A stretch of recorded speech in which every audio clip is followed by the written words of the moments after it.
News Radio 690 KTSM presents the El Paso History Radio Show with your host, Andrew J. Polk, streaming live at ktsmradio.com. Brought to you by Patrick Tuttle Coldwell Banker Heritage Real Estate, 915-588-1850. And by Pepe's New Mexican Restaurant and Cantina, making the old Griggs recipes in a new location at 6761 Donovan Drive. By M1 EP Management Corporation. By Mission Del Rey Southwest, 1421 Lee Trevino with El Paso souvenirs, decor, and gift shopping. And now, El Paso History with Andrew J. Polk. Good morning, everyone. Thank you for tuning in here to the El Paso History Radio Show. Today is April 9th, 2022, and we are talking about the Cultural Heritage Society of the Camino Real de Tierra Adentro and their upcoming symposium titled April 1598, Birth of the American Southwest, and focusing on La Toma, traditions, descendants, connections, gastronomy, plus the history surrounding all of it. We are, of course, live here on News Radio 690 KTSM, streaming live on our YouTube channel, on our Facebook page, El Paso History Radio Show, and on the page, Remember in El Paso When. This is the place where we say Texas history begins in El Paso, and of course El Paso County, kind of in this reference here. And people can find us also audio streaming live on the internet at ktsmradio.com when you click on the iHeartRadio link. And we do have a history moment today at the top of hour 2 from documentary filmmaker Jackson Polk. It is about the Camino Real in El Paso County and its specific history of the trail itself here. So our guest today is Al Borrego, president of the Cultural Heritage Society, just mentioned there. So Al, thank you very much for joining us in studio here today. Really good to be here, Andrew. It's good to be here and inaugurating myself with you. After I think you're my third one here on the show. Started out with Leon, and then your dad, and then now you. That's awesome. Oh, yeah, happy to have you along. We've gone again the subjects that you discuss here, and you get into long time focuses of a program such as this, right? And ones we're happy to continue to do that focus on here. So, for people who may not be familiar with the idea of it, I mean, the Camino Real, I feel like it's been getting increased visibility over recent-ish years. I mean, it was an effort even before the pandemic of some of the signage and the recognition that has come along with it, even just on, along Donovan Drive, where people will be, I'll be going a little bit later today to Pepe's, but just even more of the idea of this connected trail that really, when you look further at it, it's an underpinning that defines kind of, I mean, even just you go north of here. You keep running into towns that have Spanish names and all the way up into even, southern Colorado. And then suddenly it changes here. And that is very much historically defined by, the Camino Real, among other things here. So for the people who aren't familiar with the organization, the Cultural Heritage Society, what is all y'all's focus? How do you go about describing it? Well, basically, our mission is to promote, preserve, and educate the public on the history of the Camino. We always say we don't want the history of the Camino Real de Tierra Adentro to find itself stuck in exhibits at museums, because we're still living it today, and we continue to live it. So we want to keep it alive. So we actually got a picture up here right now over on our social media. If you're out in Radio Land wondering what we're talking about, sometimes we do put up some pictures along with this to help support the idea. So we got the picture from actually the National Park Service here is the example of essentially the Camino Real as it fully existed in, its heyday particularly, but of course the roots and impacts of this can still be traced because this stretched all the way from Mexico City all the way up to Santa Fe and was essentially the jumping off points for all points beyond there. Right. It actually goes all the way up to Okeowenge, which was San Juan de los Caballeros by the Spaniards. It was named San Juan. Now it's Okeowenge, but it's right north of Española, New Mexico, which is just up the road from Santa Fe. But yeah, from Mexico City to there, about 1,600 miles, and all living today. 424 years.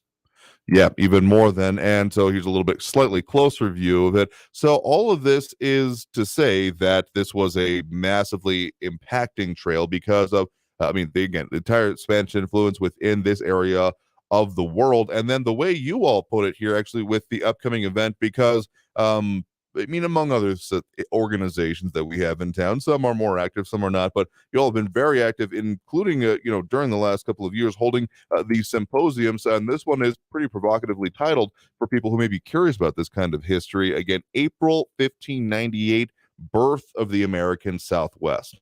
Now, to you and me, this may be like, yeah, of course, we talk about this all the time. But again, for people who aren't familiar with the concept here, this may sound a little radical. The idea of 1598, well, what are we talking about here? As the birth of the American Southwest. So kind of from that standpoint, I mean, just how'd you come about the title for this particular event you got coming up here? And again, that dated the end of April 30th of this month.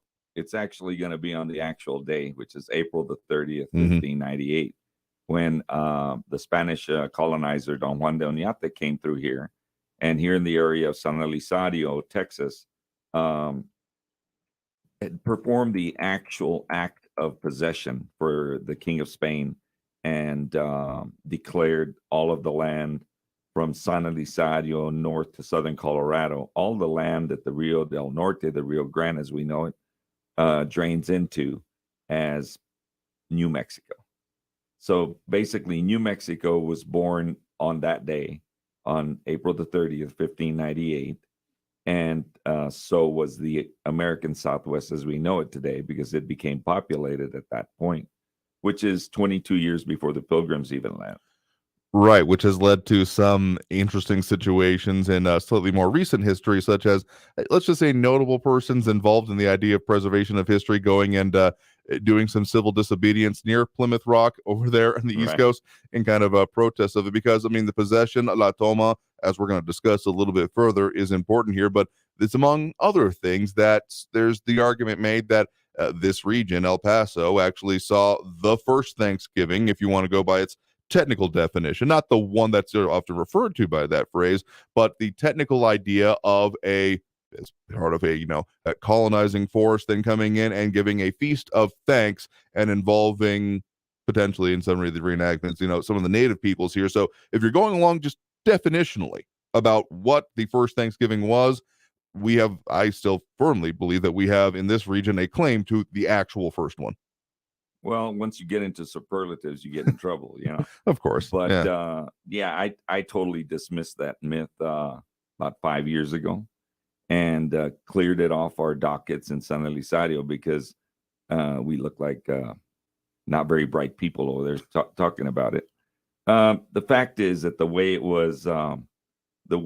was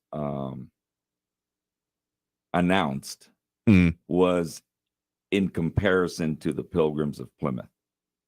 Like you just said, they went up there and caused a big scene over there saying we're first. And the way it was formulated was that it happened here first before Plymouth Rock.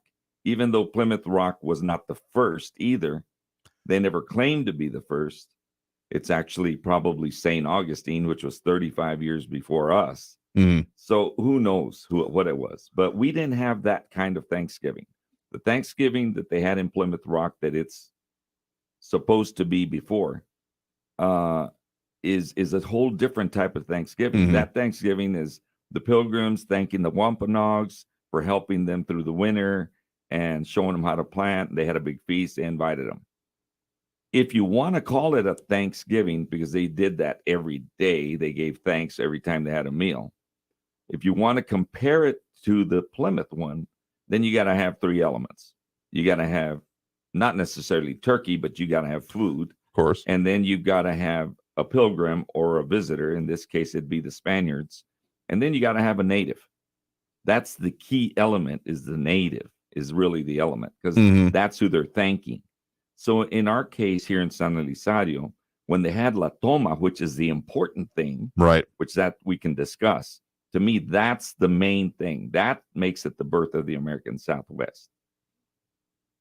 The Toma is very different. Here, when they had the Toma on that day, they did have an ecclesiastical celebration. I'm sure they ate. There was food. The key thing they had there was a comedy in the afternoon. Probably, I'm not going to say the first, but one of the first theatrical performances in what is now the U.S., which is even better. Miss Protzman, who built the Adobe Horseshoe Theater, put that on her table tents. Didn't mention nothing about a Thanksgiving, but mentioned about the first theatrical performance. Interesting in definition to make. 1972. So that thing is very different. And the reason that I didn't believe it was once I actually read further into the archives, somebody just didn't read further, or they just read it and didn't care. But the archives state, and you can go day by day on the expedition, they get there, they do La Toma Larida, April the 30th. Then it says on May the 1st, they continued up the river for 2 leagues. Then it says May the 2nd, they traveled 1.5 leagues up the river. And then on May the 3rd, it says we traveled another 2 leagues. But it had a note there. On this day, we met the first Indians on the river. 2 were brought to the camp by the Sargento Mayor, the Sergeant Major. They clothed them, they gave them gifts, and sent them on their way. Later that afternoon, 8 more came by their own accord. So my big question was, so if the first Indians they saw on the river were on May the 3rd, where were the Indians for their so-called first Thanksgiving? That is a fair point you make. Like I said, some of the depictions of the reenactments we've held about, on some of the, quadricentennials and those kind of events have depicted it as such. But again, the historical records are always kind of paramount here. It's kind of, again, our point I like to argue with some people who are finer points of history here, but really it's a very different kind of situation because among other things, even about some of the first giving of thanks they had here was more about the transit and the journey as opposed to, so argument about a survival of a different way, but again, we're coming at this from different perspectives. But it's often a good conversation point when someone says, "Hey, that has no idea about the history of this area." Well, I argue we have a claim to the first Thanksgiving and what became the continental United States, even if there again you get finer points of it here. Get down into the nitty gritty. I just like to say that whole, and I called it a concept a long time ago. That whole concept to me is very important because it's done a lot of good for in the tourism industry. People know about the Mission Trail. All of that was done at the same time, 1989. Right. So all of that has helped through the years to bring more tourism. It's a plus thing. It just doesn't make us look too bright when we're saying it. And we still have Thanksgiving in November. So that never changed. So what does that tell you? But I don't think that'll be changing anytime soon because it's almost, it's more of a cultural, it's a civic holiday at this point here. So I doubt that'll be changing here. I just, indicating these, I love discussing it and getting these discussions into it here. But again, the actual, what happened during this and what you will be marking is fairly significant for the way that this area was changed by the arrival of the Spaniards and European influence in general here, and then really defining the rest of what happened here. So again, the event that we're kind of framing this around, this upcoming history symposium with the Cultural Heritage Society of the Camino Real de Tierra Adentro, La Toma, is pretty critical and literally foundational in a lot of ways here. And so that's something that you'll also be talking about during this symposium. We're getting pretty close to the need for that first break of the hour here right now. Again, if you're just joining us, guest right now is Al Borrego, president of the Cultural Heritage Society of the Camino Real de Tierra Adentro. So we'll be talking more about that, the event coming up, and more of the specifics we'll be getting into within that here. So we're going to take that first break of the hour right now. A lot of people chiming in with us online right now. Steve Ivy, Marjorie Benton, Harry Kirk, Victor Luciano Guzman from Casas Grandes, Arizona, for this one out, mentioning it here, but we don't all course ignore the people that are a little bit closer to home. Harry Kirk on the east side and Marjorie Benton from northeast El Paso. And Steve Ivy saying, "Hey Al, great show, gentlemen," specifically there. So appreciate the feedback there. You can leave your comments over on the social media. We're up on Facebook, YouTube, Twitter, and Twitch.tv here these days. So you can see when we mention those pictures, you can see them up over there if you so desire. But also, we got the further out one right now coming in clutch right before we take the break here. Michelle from Fredericksburg, Virginia. Good afternoon over there already. So cultural and just geographic distribution certainly pretty wide here already. So we'll be talking further about, again, some of these cultural roots and how they're still talked about today here. So stick around. We'll be back right after this break with more of the El Paso History Radio Show here on News Radio 690 KTSM. Many retired El Paso area homeowners don't know where to begin when it comes to downsizing and selling their home. Patrick Tuttle and his Legacy Home team follow a proven process to help retired homeowners sell faster and for more money. Call Patrick Tuttle at 915-588-1850 today and get your home sold faster and for more money. That's Patrick Tuttle at 915-588-1850. Call him today. M1 EP Management Corporation is proud to sponsor the El Paso History Show. If you're tired of the ups and downs of the stock market, invest in real estate. M1 EP manages apartments in El Paso and helps investors buy, hold, and sell property. See the website, m1ep.com. M1ep.com. To learn more about the many benefits and long-term appreciation of investing in real estate, call 915-592-4549. 915-592-4549. Hey, El Paso, this is Ivan Ochoa, General Manager from Sunland Park Chrysler Dodge Jeep Ram Fiat. We've extended Ram truck months and deals are even bigger and better with 0% interest, more for your trade, huge savings, and a huge selection of new and certified pre-owned vehicles with more arriving daily.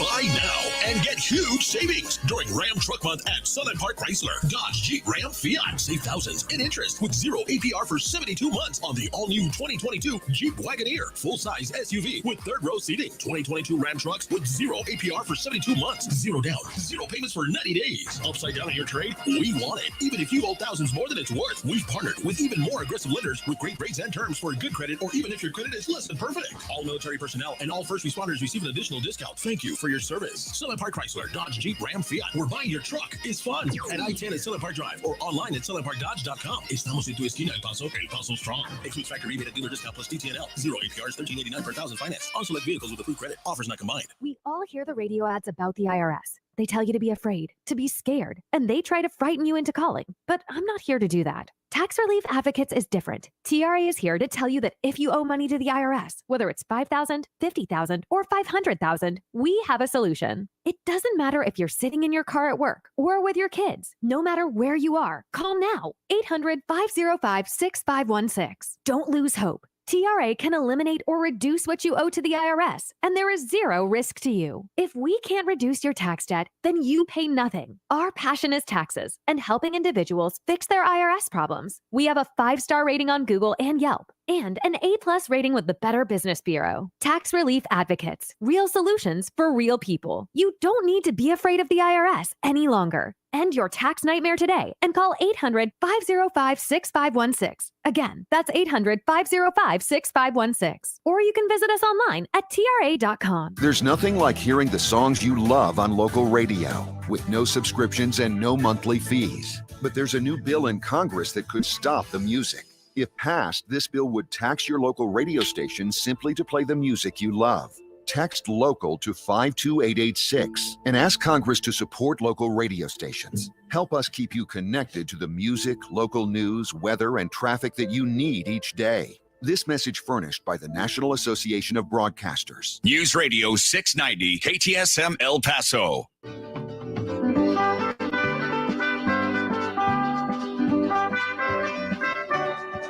And now, let's turn back the pages of time and return to the El Paso History Radio Show.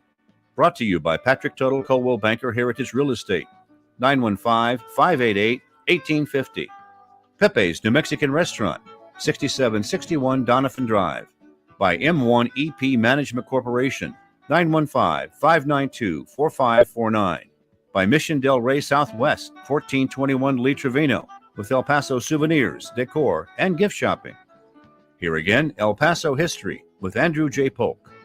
Welcome back here to the program. Of course, your host, Andrew J. Polk. We are the El Paso History Radio Show on Facebook and many of the other social media outlets we're on these days, but Facebook ended up being some of our primary pages here. So you can find us again, El Paso History Radio Show over there.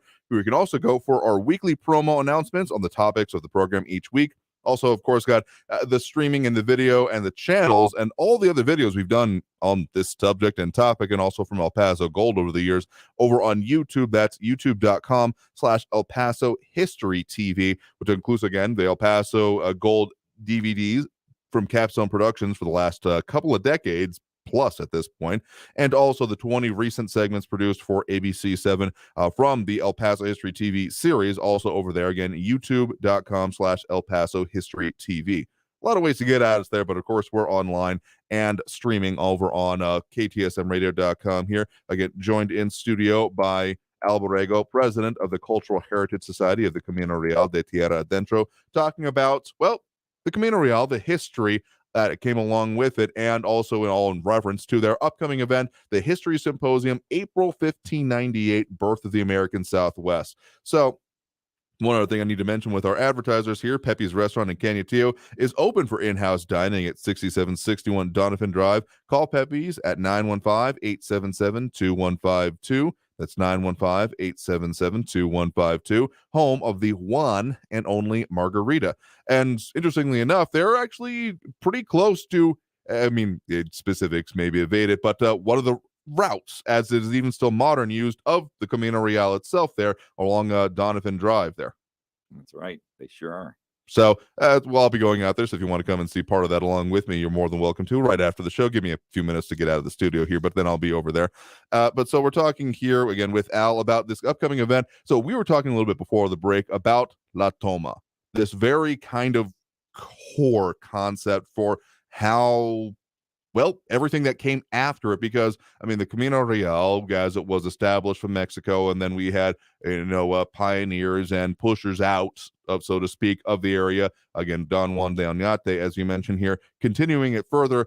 But so the way Europeans and the people who came across to do the colonization efforts and the building of the new Spanish empires happened in this area, they had very interesting concepts that would have been literally foreign, almost alien to the natives of this area, because even now it sounds a little bit interesting the way to describe it about what La Toma is declaring that all of this land, and even they couldn't have possibly known at that time how much land they were actually talking about, but again, a European concept of everything drained by this river, among other things, which didn't even really apply to the Rio Grande, because in Europe a lot of rivers are nice, steady, stable. They've used them as borders and boundaries for a region that anyone who may have some understanding of the history of the Rio Grande and its own use as an international border might understand, it does not quite work that way. So literally, among other things, rivers working differently, but even then, just the concept and then what came after it of La Toma is foundational to then how the Spanish then proceeded to expand through the area.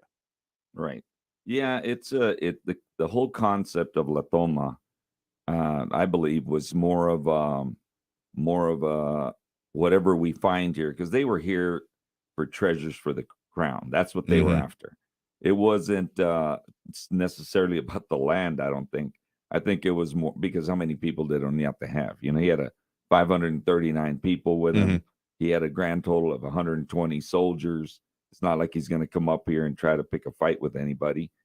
He'd be gone in about 20 seconds, even with rocks, But there's a lot of I've read a few things. I don't read that much other than archival material, okay. And I just don't. I start reading some, and I'm like, oh, that.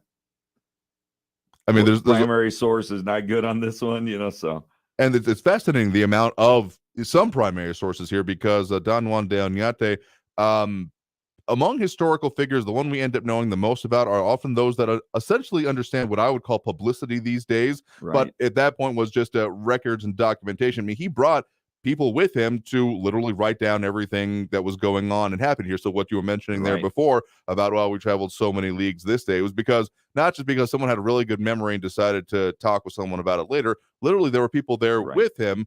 And again, pretty wild concept, going into completely uncharted territory. Usually you take only what you might need to survive, but then you got guys looking around.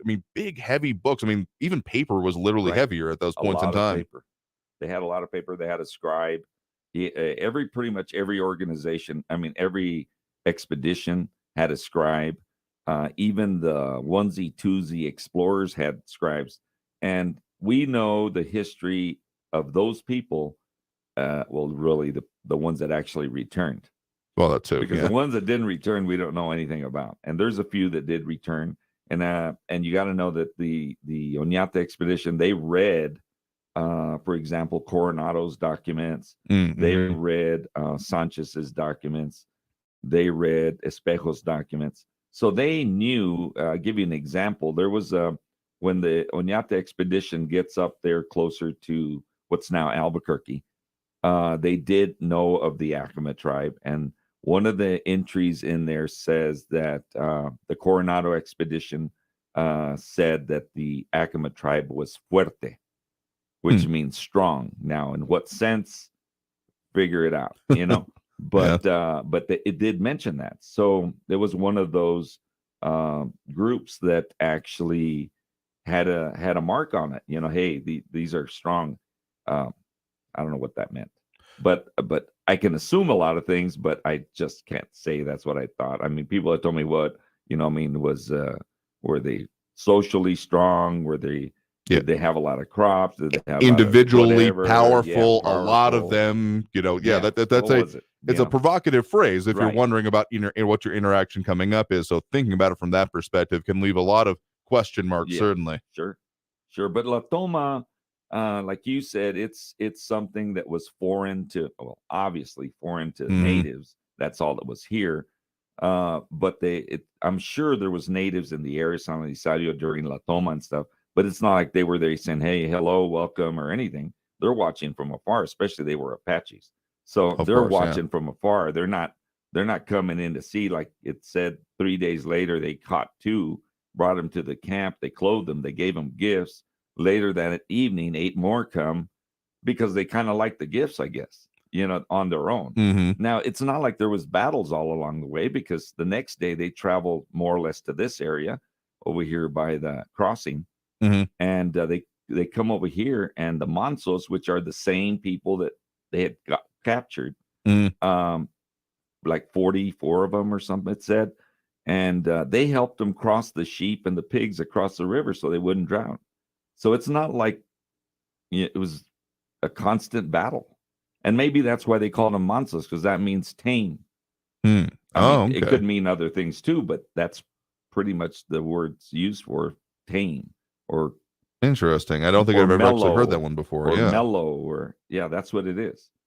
So they didn't run into those problems. But the Toma, like we were talking, I mean, it's something that a possession of the land. I mean, he said it. I take possession of all the land that the Rio del Norte drains into. And then, but the key words that got me actually looking into this and going into the archives was a part of it that he said, in the name of God, in the name of King Philip II, all of that cool stuff. And then he says, for their preservation and ours. And I'm like, whose preservation? Well, what, the deer, the buffalo? No, he's talking about the natives. And the thing is that the minute he did that, and that's part of the Camino Real thing. People are like, well, the Camino Real, there's some other Camino Reals that have popped up, and they're not sanctioned by the crown. If they're not sanctioned by the crown, it's not a Camino Real like the Camino Real de Tierra Adentro or the Camino Real de Tierra Fuera, which goes from Mexico City to New Orleans. So, but that's what it is. It's sanctioned by the king. That's why it's called a Camino Real. Yeah, the King's Road. The king kind of has to be involved in this for it to be considered that way. Tell you what, we got a lot more we need to talk about this to develop this story here. But again, we're talking about this among other things in the reference to the upcoming history symposium with the Cultural Heritage Society of the Camino Real de Tierra Adentro, April 1598, birth of the American Southwest. That coming up here this month, April 30th. We'll talk more about those details coming out of this next break. Got to take it here. A lot more people chiming in with us online as well. Daniel Rivera saying, good morning, everyone, sending blessings from Clint, Texas. Quote, a small town founded in 1883 as a railroad town to San Elizario. So more people chiming in that way. Gary De Leon saying, looking forward to the symposium. Hi, Al. Flaca Jimenez, good morning as well. Andy Salazar from not just south of some of the regions we're talking about, where the regions that we're talking about, just south of where she is in Colorado, and Rose Rodriguez as well. So we'll get into more of that, as well as getting more into, again, the importance of La Toma and how y'all are going to be talking about it, among other things, after this next break. So we'll be back after here, just a couple minutes, here on the El Paso History Radio Show, here on News Radio 690 KTSM. El Paso History TV is now available for free on YouTube.com. Take a look at recent ABC 7 news reports by Bernie Sargent on El Paso History TV about Waco tanks, the Franklin Mountains, Concordia Cemetery, and more. The YouTube channel also has more than 100 videos about El Paso history with lectures, documentaries, and various history clips. Go to youtube.com/El Paso History TV and find out how Texas history begins in El Paso. Pepe's New Mexican Restaurant and Cantina serves the old Griggs Mexican food recipes in a new location at 6761 Donovan Drive. Enjoy great New Mexican food with cold beer and the one and only margarita from the cantina. The managers and cooks from the original Griggs restaurant serve tacos, combination plates, and sopapillas. Get the best Mexican food in the valley at Pepe's New Mexican Restaurant and Cantina, 6761 Donovan, near Loop 375. Call 877-2152. You ever feel like when you're at work, everything you say sounds like this because you're completely unstimulated and you don't care? But then, when you're talking to your friends about things you're truly interested in and passionate about, you sound like you're alive and loving every moment of it. Then maybe you should try podcasting with Spreaker from iHeart. It's the easiest way to podcast and get paid for it.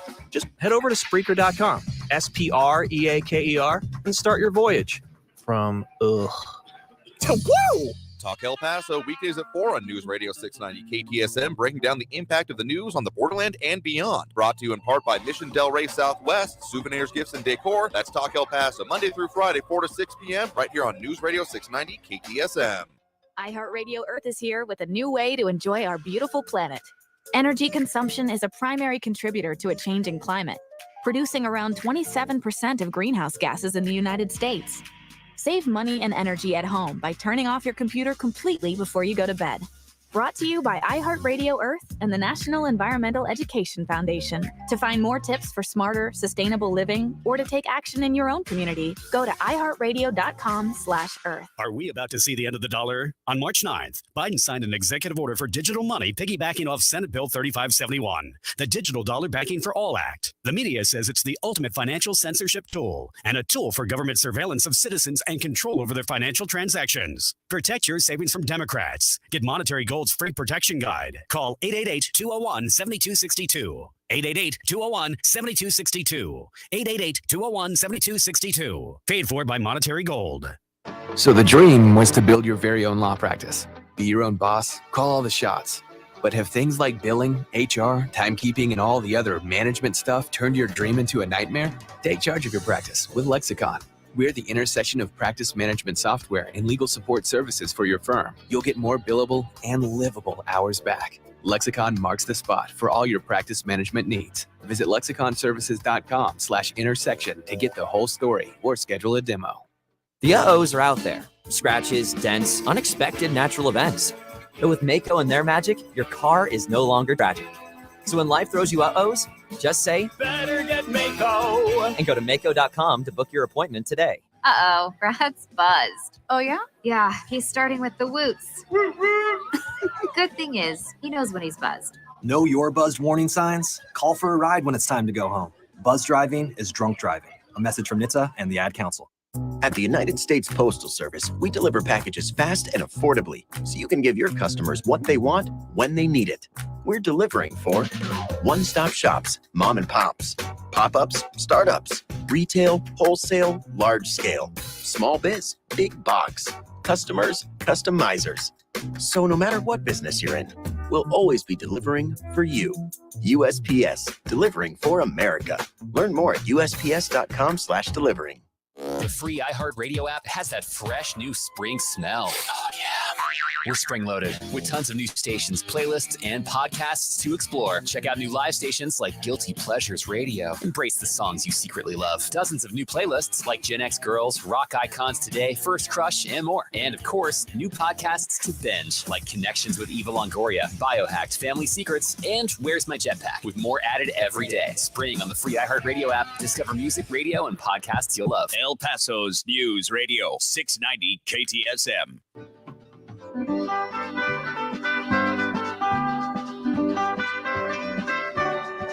And now, let's turn back the pages of time and return to the El Paso History Radio Show.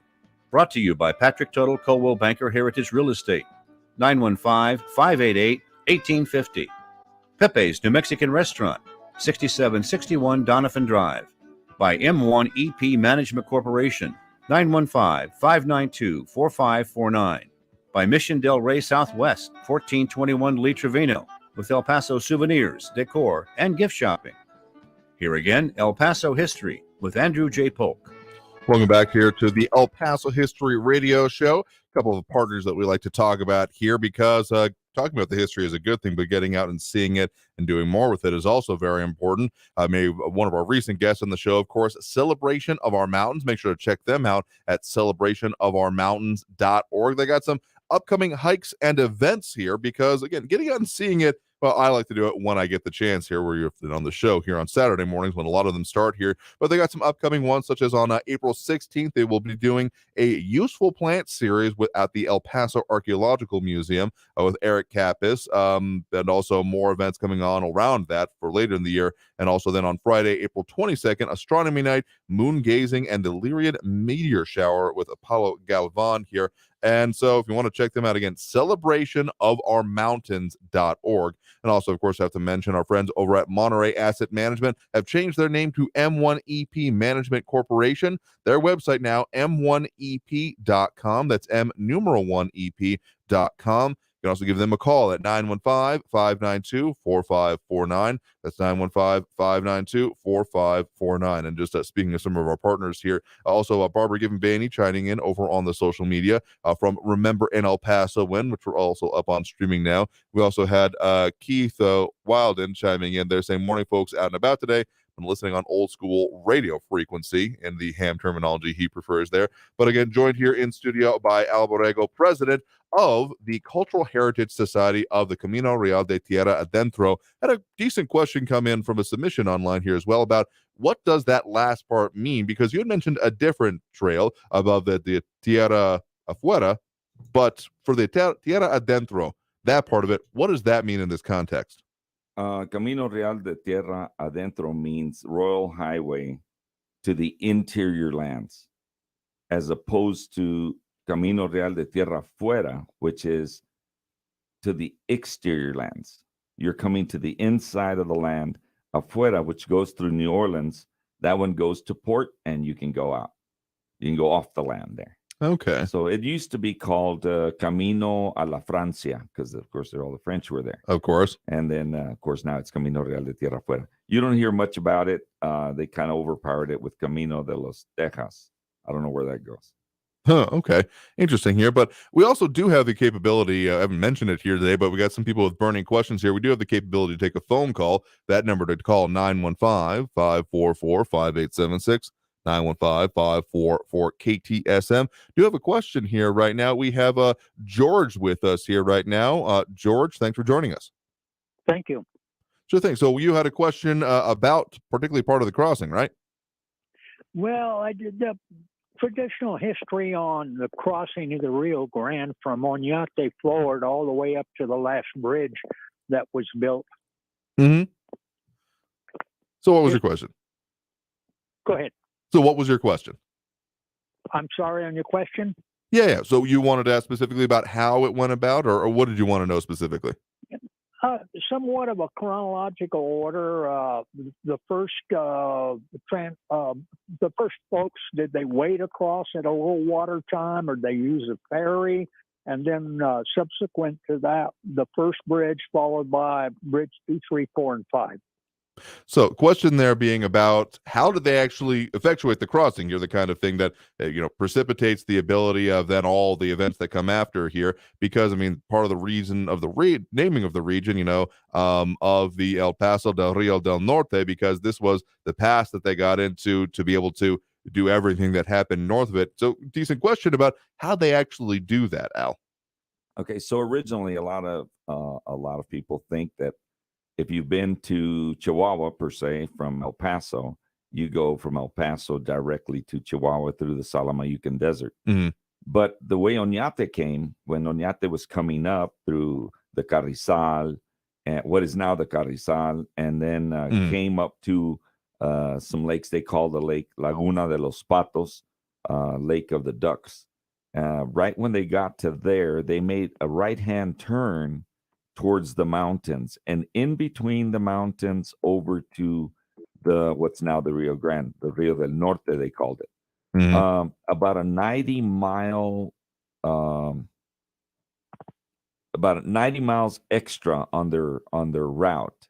And they're like, well, why did they go that way? Why didn't they come straight across? That's because straight across was through the desert. and they basically avoided the core of the desert. And the bigger thing in the desert was the Apache. So they knew that they were going to have to confront the Apache in the desert. They were prevalent there. So they went around the mountain where they weren't, where there were no Apache, and they actually hit the river. And if you look at maps of the old river here in El Paso County, you can see how the river was.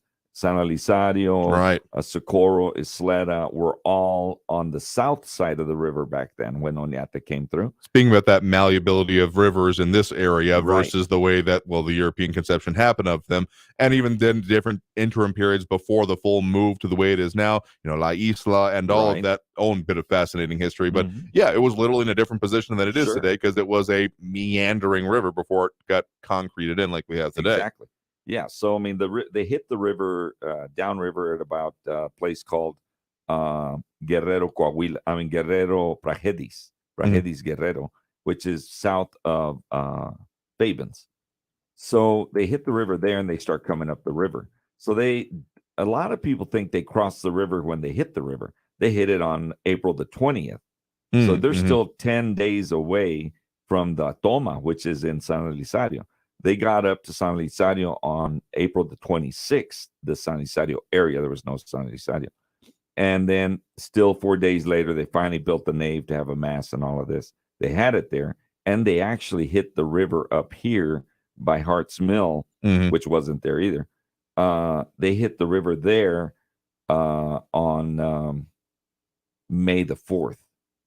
So they get to the river there. They run into the Manso tribe, and they're sitting there with them and figuring out how they're going to cross. So they found a fjord there of rock. So essentially a low spot in the river where it seemed like they could cross here because there wasn't necessarily a lot of, outside of seasonal changes, ebbs and flow in the river itself. So it wasn't like you could wait for a low period of time. So they had to find a spot that would be essentially advantageous to do so, because I actually got another good picture over here online. This is a more modern interpretation, but I mean the idea of these heavy carretas and all the stuff here, because sure, it wasn't a huge force that you were mentioning here, both settlers, documenters, and soldiers. They still had a lot of stuff with them. So the idea of taking over something on this order of magnitude of vehicle, 83 carts, would be, I mean, you couldn't just say, well, we'll see how this river works out for us and I'm sure it'll be fine. Like they were, I mean, that was going to sustain them. They needed to take care of these, so they weren't going to be necessarily gambling with that. Yeah, and they had a lot of livestock. And there's a bunch of big numbers, but you got to remember the scribe for Oñate was a poet, so he used the poet's license there. So, but they had a lot of livestock. They had pigs, sheep, and in the archives it states that the Mansos helped them cross the pigs and sheep so they wouldn't drown. They carried them across, so it wasn't very wide, I assume. If you look at the area there, it's kind of hard to see that it would be very wide. Further south, it was very muddy and deep, so they followed the river all the way up into the mountains, where I'm pretty sure they already knew that there was going to be rocks and stuff that they could, and they had a team running ahead that was coming back and say, okay, we're going to go through here, we're going to move through here, that kind of stuff. So now they get to the river based on the question. They get to the river over here on the 4th. There's no Juarez, of course. It's later on. It's Paso del Norte on the Mexican side. And they just get there and they basically walk across it. It was used like that probably by the natives for years. The natives, the Mansos there, told them that the next villages were about 3 days out. So they even got that word going across. But then the other bridges, I'm not very familiar with when they came. I do know that around 2018, mind you, this is 1598 when we were just talking about. We got a span of centuries years here. Later, there were no bridges crossing up here for a long time. But in the 1800s, there was a dam built near Socorro, Texas. And that built was rocks by the Spaniards for irrigation. It wasn't a complete dam all the way across, but it held water up and pushed it out. More diversion, using the canals, all that, Ezequiel Madres, all that kind of thing. So that's basically it. I think the El Paso bridges came later. I don't think even in 1850 the bridges were there yet.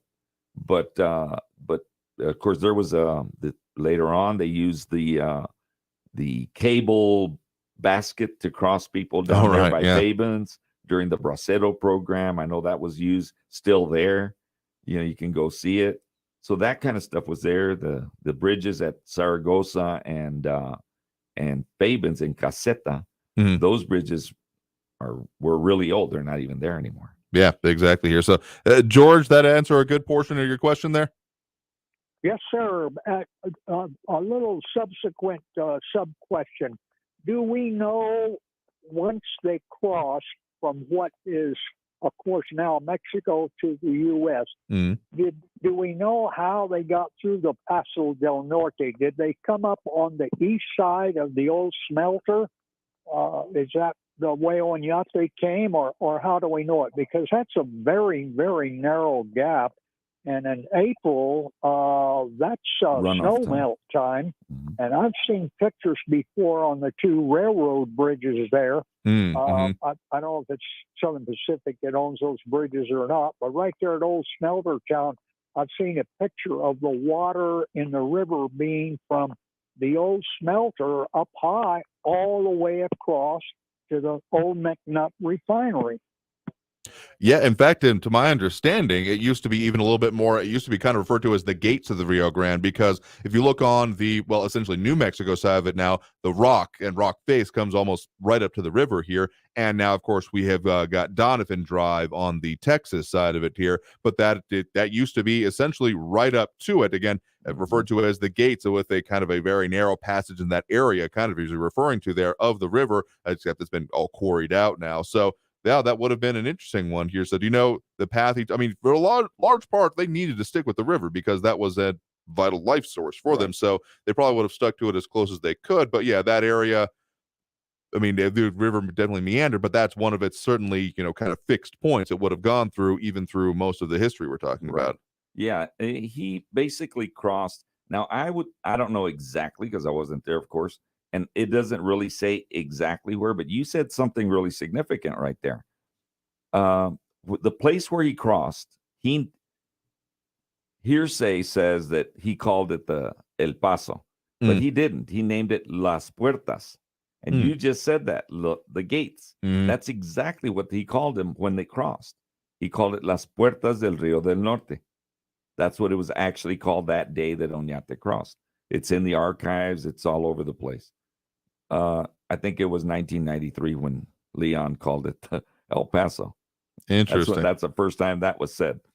And but it was called Las Puertas. It's documented everywhere, but we just kind of leave it alone. So it probably went near that here. So thank you for the point. Right where you said. Where you said. So thank you for the point in the call there, George. You have a good one here. We got to take that next break to get close to the end of the hour here. So we're going to come back after this break, talk more with Al Borrego here, president of the Cultural Heritage Society of the Camino Real de Tierra Adentro, getting to some more of those questions and comments as we can before the end of the hour here. So just stay tuned. Back after this break with more. Many retired El Paso area homeowners don't know where to begin when it comes to downsizing and selling their home. Patrick Tuttle and his Legacy Home team follow a proven process to help retired homeowners sell faster and for more money. Call Patrick Tuttle at 915-588-1850 today and get your home sold faster and for more money. That's Patrick Tuttle at 915-588-1850. Call him today. Hey El Paso, this is Ivan Ochoa, General Manager from Sunland Park, Chrysler, Dodge, Jeep, Ram, Fiat. We've extended Ram truck months and deals are even bigger and better with 0% interest, more for your trade, huge savings, and a huge selection of new and certified pre-owned vehicles with more arriving daily. Buy now and get huge savings during Ram Truck Month at Sunland Park, Chrysler, Dodge, Jeep, Ram, Fiat. Save thousands in interest with 0 APR for 72 months on the all-new 2022 Jeep Wagoneer, full-size SUV with third-row seating. 2022 Ram trucks with 0 APR for 72 months, 0 down, 0 payments for 90 days. Upside down on your trade? We want it. Even if you owe thousands more than it's worth, we've partnered with even more aggressive lenders with great rates and terms for good credit, or even if your credit is less than perfect. All military personnel and all first responders receive an additional discount. Thank you for your service. service. Sunland Park Chrysler, Dodge, Jeep, Ram, Fiat, where buying your truck is fun. At I-10 at Sunland Park Drive or online at sunlandparkdodge.com. Estamos en tu esquina, El Paso Strong. Excludes factory rebate and dealer discount plus TTNL. 0 APRs, $13.89 per thousand finance. On select vehicles with approved credit. Offers not combined. It's time for the Paso del Norte Gun Show. This Saturday and Sunday, April 9th and 10th at the Alameda Shrine Temple, 6331 Alabama. El Paso's original gun collector show continues to be a favorite event for gun enthusiasts since 1965. Check out X weapons and Western memorabilia. Trade, sell, or browse the gun show this Saturday from 9 to 5 and Sunday 10 to 4. Adults $7, ages 18 and under, $5 must be accompanied by an adult. No pets allowed, free parking. Don't miss the original Spring Paso del Norte Gun Show. 96.3 K-Hate Country. Hey guys, it's Adri, and you have got to join me this afternoon at Casa Buick GMC, located 6800 Montana Avenue. I am going to be there from 4 to 6 because this week... You're looking for real news. News Nation doesn't take sides or lean into political agendas. At News Nation, you get all sides. If you're looking for news without the noise, come back to the news with News Nation. News for all America. Go to newsnationnow.com/join us to find your television provider. News Radio 690 KTSM.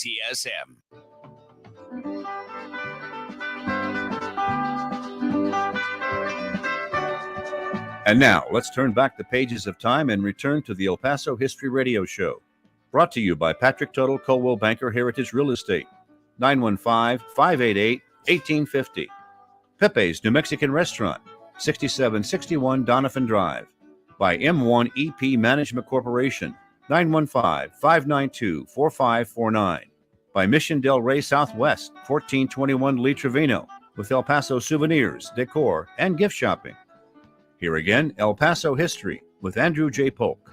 Short timing it here with this last segment of the hour, but of course we'll be back next hour with more discussion on these topics here. Again, joined by, we have Borrego here, president of the Cultural Heritage Society of the Camino Real de Tierra Adentro. Again, all of this stuff we're talking about here, y'all going to be focusing on even further with that upcoming event. Again, April 1598, birth of the American Southwest. People want to find out more information about that. Where will be the best place to find that? It's on our website at culturalheritagesociety.com. So culturalheritagesociety.com here. So just keep in mind that if you're looking at all that, because there'll be ways for people to get involved, among other things, if they want to see it, as those kind of things, right? That's right. You bet. Absolutely. All right. We got to get that music back coming up here. So don't worry, we're back top of next hour to talk more about this and get more to the history and all of that. So stay tuned for more of the El Paso History Radio Show in our second hour.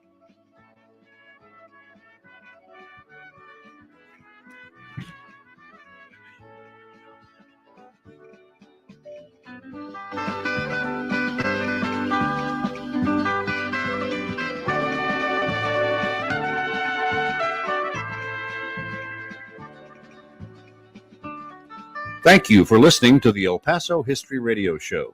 There's another hour to go, so please stay tuned. This hour is brought to you by Pepe's New Mexican Restaurant, home of the Juan and only Margarita. By Patrick Tuttle, Coldwell Banker Heritage Real Estate, 915-588-1850. By M1 EP Management Corporation, 915-592-4549. By Mission Del Rey Southwest, 1421 Lee Trevino, with El Paso souvenirs, decor, and gift shopping.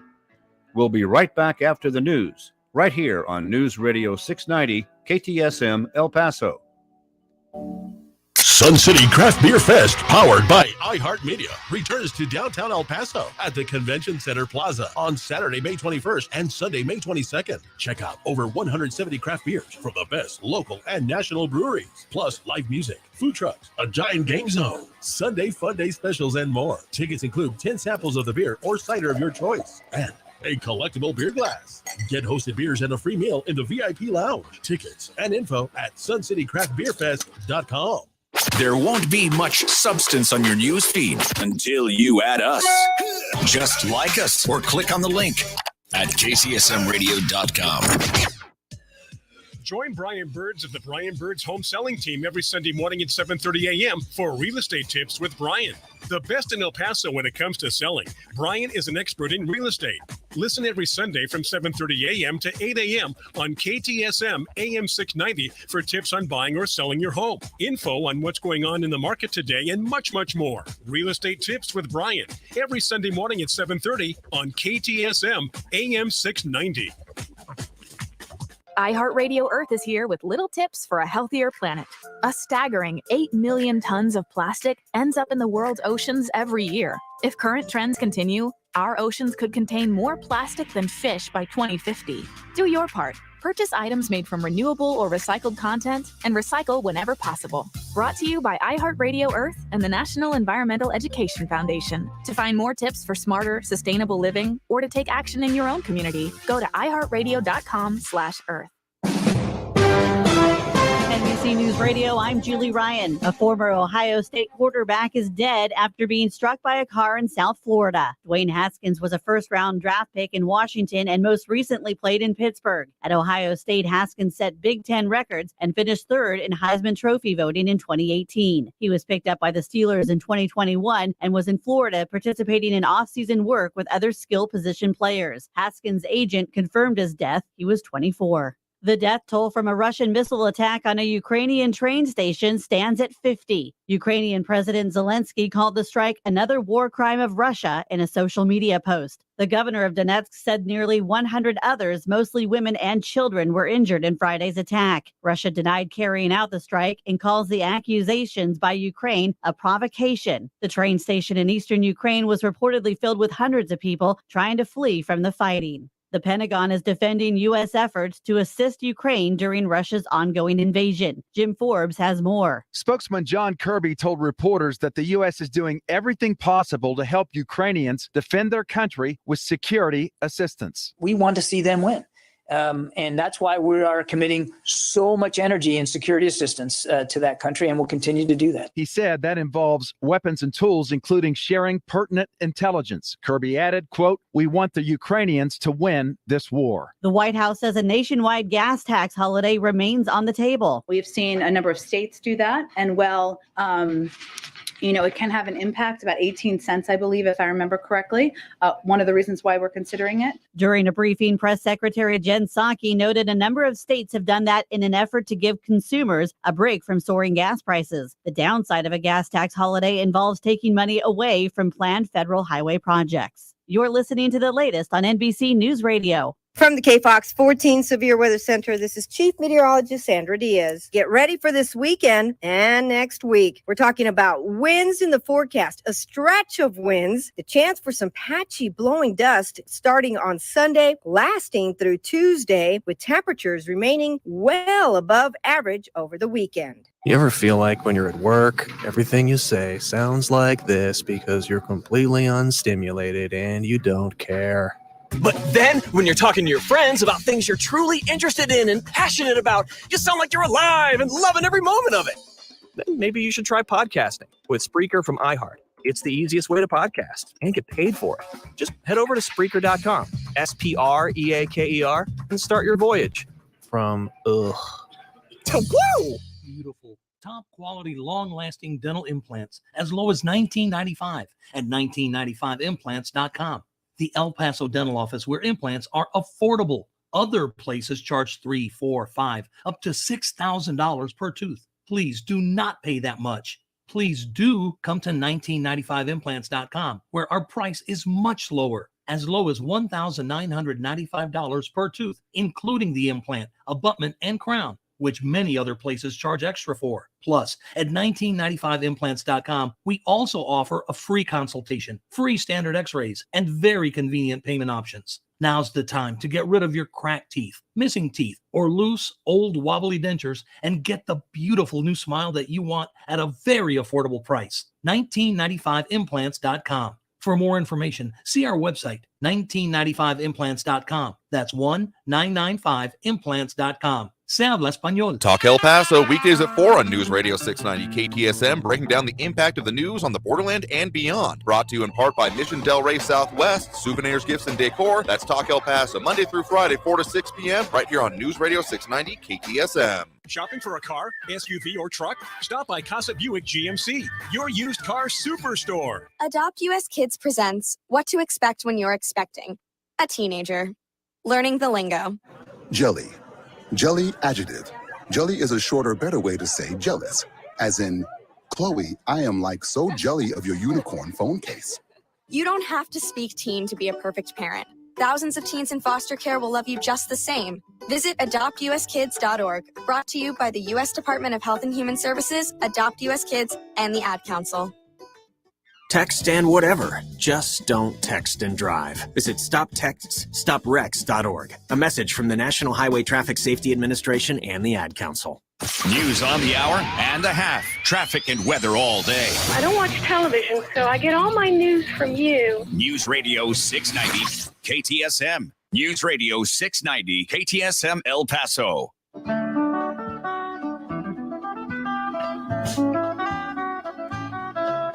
News Radio 690 KTSM presents the second hour of the El Paso History Radio Show with your host, Andrew J. Polk, streaming live at KTSMradio.com. Brought to you by Patrick Tuttle Coldwell Banker Heritage Real Estate, 915-588-1850. By Pepe's New Mexican Restaurant, home of the Juan and only Margarita. By M1 EP Management Corporation, 915-592-4549. By Mission Del Rey Southwest, 1421 Lee Trevino, for El Paso souvenirs, decor, and gift shopping. And now El Paso History with your host, Andrew J. Polk. Welcome here to hour two of the El Paso History Radio Show. Again, I'm your host, Andrew J. Polk, continuing on our conversation about some of the upcoming events and the history being talked in it with the Cultural Heritage Society of the Camino Real de Tierra Adentro. But first, to start off hour two here, we do have a history moment from documentary filmmaker Jackson Polk on the Camino Real in El Paso County. The first Camino Real, or King's Highway, in North America runs for 42 miles across El Paso County. Established by the Spanish in 1598, it enters the county a few miles south of San Elizario, Texas, and travels north through Socorro and Isleta and eventually into New Mexico. The Spanish highway crossed the river north of what is now downtown El Paso. The Spanish called that crossing El Paso, or the Pass. They named the river El Rio del Norte since it was north of Mexico City. The location became known as El Paso del Rio del Norte, and that's how El Paso, Texas got its name. In 1598, Spanish explorer Don Juan de Oñate led a massive expedition on the Camino Real. 500 soldiers, thousands of cattle and sheep, and 88 ox carts full of equipment and provisions traveled from Mexico City north to Santa Fe. After that journey, the Camino Real became the region's first major trading route. Today, some of our busiest modern highways follow parts of the original Camino Real. For 3 centuries, the Camino Real was the longest highway in North America. Today, there are road signs marking the trail from San Elizario to West El Paso. I'm Jackson Polk with this history moment for the El Paso History Radio Show.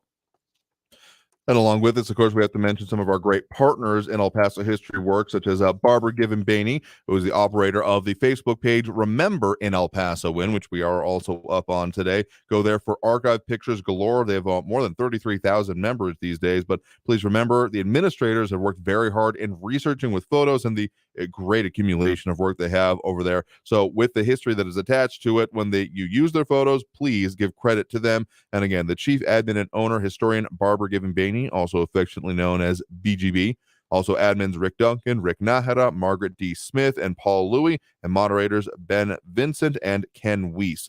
And something I got to mention here, because it was a passing moment. Speaking of history in a different way, this last week actually saw the passing of an important person in, history that I've dealt with personally in this area. Was also mentioned up over on this site, but also from some of our other partners with Rick Kern, who is a music podcast, Talk and Rock Radio, which you can find at talkandrockradio.com.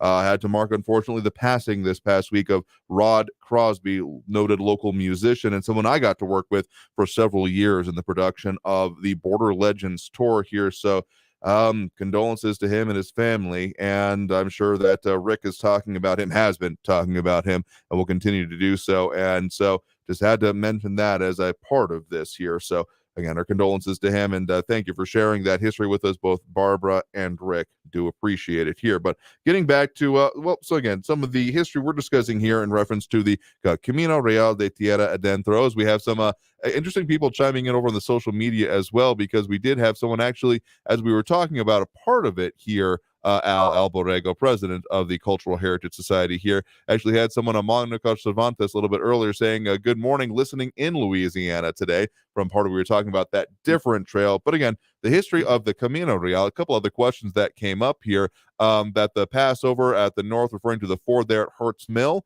So some discussion about that happening here. Daniel Rivera then saying it was said by my family ancestors from my mom's side of the family that Juan de Oñate crossed the river at Las Puertas around Senecu, a small village in the Juarez Valley across from present-day Riverside High School. So some interesting different points we were talking about there of where they made that, again, initial crossing, trying to pinpoint it here. I think the, again, most common local almost mythology of it is the idea of it near that, again, La Hacienda, Harts Mill area, but it would make sense in a variety of different ways for it to have been in different areas. We also have Maria Barragan joining us from West Valley City, Utah. So a lot of people tuning in from points east, north, and west of us from here. So appreciate that. So again, we have been talking about this in context of both y'all's upcoming event and then La Toma. So how they actually did that. I mean, this wasn't necessarily in relation directly to the crossing itself, but I mean, these are all connected. Right.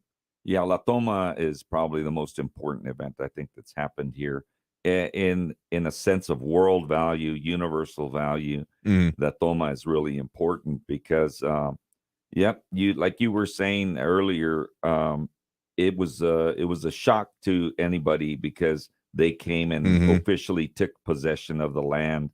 That possession was done because they actually wanted to find treasures that they had heard of north of what's now Albuquerque, the 7 cities of gold. Yes. Coronado talked about it when he came back. Sanchez talked about it when he came back. Espejo talked about it when he came back from that area. None of them saw the gold, but they heard about it. So the word was out that it was there. So Espejo, when he came back, and that's another misconception that everybody thinks that you always see it everywhere. Oñate got the contract. Well, no, he ended up with the contract. Right.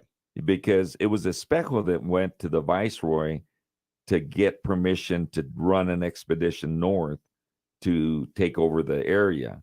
But he was told that the crown had no money to do it.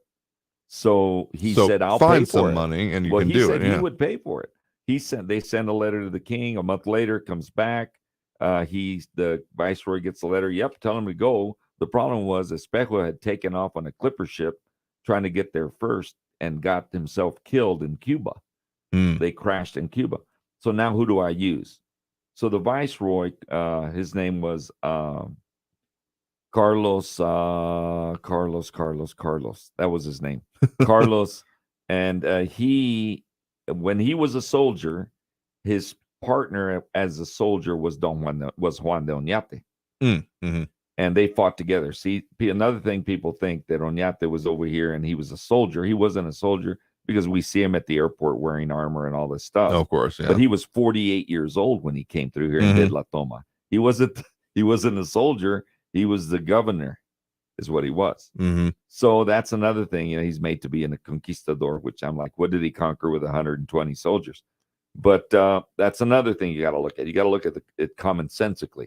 So when he does La Toma, that's the important thing, because what he brings when he takes possession, not only does he bring things like faith, like the wheel, like architecture, like the loom to make clothing, because there's none, like seeds in his pocket of plants that didn't exist here, like the livestock, everything, the all livestock, that, yeah. all the domestic animals. There were no animals here, domestic ones. Like cows, pigs, goats, sheep, chickens, all of that he brought that day. I mean, he brought just the way of life that they had. The wheel, he brought all of that in. But the biggest thing he brought that nobody mentions is that when he did La Toma and he took possession for the king, that made every person here a subject of the crown, which meant that they got all the rights that any Spanish citizen had. See, nobody mentions that because that made all the Indians get the same. They were all subjects of the crown. They had a different way of living. They had a different way of surviving. And then they were introduced to the new ways. Some of them took it, some of them didn't. But you got to remember, the Spaniards were in what's now Mexico. They were there for over 70 years before this expedition happened. I see people writing, well, when there's one mention of when Oñate finally was gone from New Mexico, it says, well, when he returned to Spain. What do you mean when he returned to Spain? He was born in a place called Panuco, which is where Zacatecas is. So he didn't come from Spain. He came from New Spain. Right. A lot of people say my family, they're from Spain. Well, no, they're really from New Spain. So there's a lot of misconceptions. A lot of people take it different, think about it different. They don't put it in the context of when it was. So if you start looking at that, then you realize what you have. And maybe even a little bit of a holdover of the whole prestige of the hierarchy of the time, the whole peninsula. I mean, being directly from the Spanish peninsula. That was the big deal. Because now if you say I'm from, Mexico? Literally at that time, it would have made you of a lower rank. Well, supposedly, but it's the same people. And that's what I tell when I do my talks in Mexico. I'm like, look, you guys, it's not like on September the 15th, 1821, you're at the bullfights or you're watching a folklorico dance or you're playing your Spanish guitar or speaking Spanish. It's not like all the Mexicans were in rowboats out in the Pacific waiting for the Spaniards to leave. The very next day, all the Spaniards are now Mexican. Right. And people don't realize that upheavals and changes there with that history as well. Yeah. So that's what you have to look at. You look at what happened after Oñate did La Toma. Well, it becomes part of New Mexico. People don't realize that either. From San Elizario to southern Colorado was New Mexico for almost 200 years. Nobody talks about that either here at all. Which means we were New Mexico at one point. Yep. As part of the holdings up there. And again, we think about this as very kind of set, and where we love thinking about borders on maps from our modern perspective here. But again, even just the way they claimed it, that it was this indefinite area. Control was less about, okay, well, here's the border, here's the boundary, don't cross this because then you're under my control. It was more of a, where could you exert control? What was, that's, how far could you ride in a day and, project force, among other things? Where did you have outposts that would allow you a radius of control around? So it wasn't exactly how far your arms could shoot, but more or less where you could exert control was essentially the boundary. So these were kind of ephemeral things that could change even depending on the weather, technically, how far you're able to move here. So that's an important part of the conception. And again, some of the stuff that you all talk about, we again have that image up on screen here right now of this upcoming symposium coming up on April 30th of this year, titled April 1598, Birth of the American Southwest. So you talk about all of these and other things coming into it here. Again, the subtitle that you have with all this and some of the things you'll be going into is La Toma, Traditions, Descendants, Connections, and even Gastronomy. Which I guess we kind of hit at when we talk about domestic animals. When you think about chickens, it's hard to think about anything besides what the chickens produce in terms of eggs and, of course, their meat, along with all the other animals. So, I mean, gastronomy, you don't usually think about that in terms of history, but it makes perfect sense. It's absolute history. As a matter of fact, when UNESCO inscribed the southern part of the Camino Real de Tierra Adentro in Mexico, that's one of the new entries into that were allowed was the gastronomy part of it. Into the UNESCO World Heritage part of it. So that's why we have it in there. These are the key elements for an inscription of UNESCO, which of course that's what we're trying to do. Of course, we're working towards getting the inscription here in our area from the southern Chihuahua all the way up to Okeowenge. So that's why we do these types of symposiums, history conferences, talks all over the place to find out all of these elements that are part of what we need for the inscription. Traditions, we've got folks from the Los Portales Museum in San Elizario. They'll be talking about some of the traditions that we have there in San Elizario that have held up for years and years and years. Some really unusual ones like Los Carboneros, the guys that shoot their shotguns during the procession. Oh, yes. Why do they do that? They'll be talking about that. Then on the descendants part, we'll bring in Gary DeLeon. He's expert on the expedition members. He makes a statement every day on his site of a member of the day, and then their descendants chime in. And very important, he's got them all down. He's been doing it for years. He's excellent. He's done a few webinars with us, and he'll be talking about that. So some major genealogical work going on with that kind of an effort. Yeah, and he's finding out things. I mean, because people that's where a lot of people say, "Well, my uncle came with." I know, from that kind of the thing. peninsula, and I'm like, wait a minute, no, he didn't.